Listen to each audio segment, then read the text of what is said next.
त्रिपुरारी पौर्णिमा.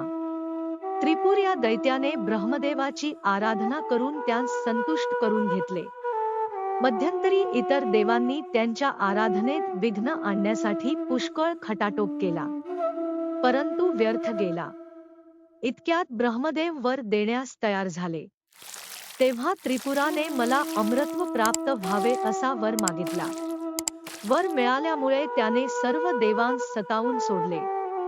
प्रत्यक्ष भगवान विष्णूंनाही त्रिपुराला प्रतिकार करता आला नाही. शेवटी भगवान शंकरांनी 3 दिवस युद्ध करून कार्तिक शुद्ध पौर्णिमेस त्रिपुरासुराचा वध करून देवांचे गेलेले वैभव परत मिळवून दिले. आपले गेलेले वैभव परत मिळालेले पाहून सर्व देवास आनंदी आनंद झाला व त्यांनी भगवान शंकरांचे आभार स्तुती म्हणून दीपोत्सव साजरा केला, म्हणून याला देव दीपावली असेही म्हणतात.